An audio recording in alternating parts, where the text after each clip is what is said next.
Reincarnation is the newest entry in the House and Fata Morgana series, and for the first time, a direct sequel to the ending of the original game. Or more accurately, the happily ever after story present in Requiem of Innocence. If you haven't played previous games, I recommend clicking away now because there will be spoilers for them. When we last saw Giselle and Michelle, Michael, however you want to pronounce it, they were discussing moving in together a year onwards from the happily ever after short story. This sequel starts from moving day a year later and is told from the many perspectives of the main characters, much like the main game. While the House in Fata Morgana and Requiem for Innocence both had tragic undertones that revolved around the tragedy that occurred far in the past, Reincarnation is the first in the series to march to a different beat. I don't know about all of you, but after all the misery and anguish I went through uncovering the story of Fata Morgana, all I wanted was to see an ending where they're all happy and leading normal lives. The ending indicated as much, but it wasn't really expanded on, and I found that a little bit bittersweet. Reincarnation serves as the fill to that void. The story is told in 4 parts, plus an epilogue. Each part revolves around a pair from the main game, and covers what their life is like in the modern world. Thankfully, this is the happy ending we needed. There's no tragic events, no death, no murder. At its base, it's really just a treat for the fans that wish for a happier resolution. As such, there's not really any revolutionary storytelling in this one, and personally, I'm perfectly happy with that. Most of the content is happy and conflict-free, as you could expect, and the conflicts that do transpire are not exactly anything new, as they're heavily resemblant of the things the characters experienced in their previous lifetimes. So if you have any expectations of new twists on an old story or a full-blown sequel, you might find yourself disappointed.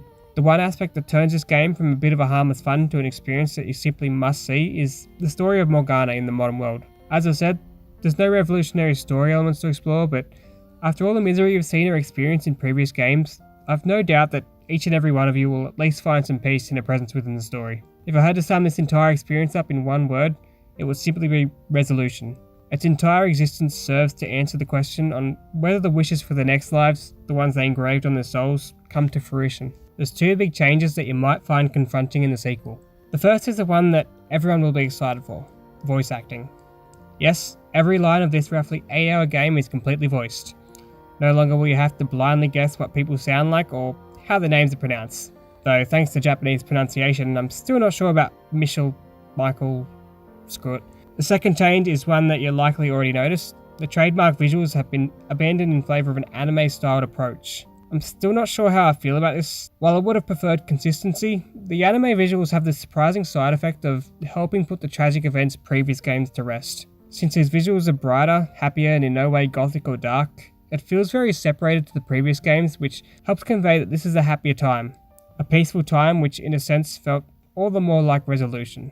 I did have some struggles with it though, because with an entirely new art style comes an entirely new design for characters. Personally, I felt some characters didn't look similar enough to their previous designs. Hell, I didn't even recognise one when he first appeared.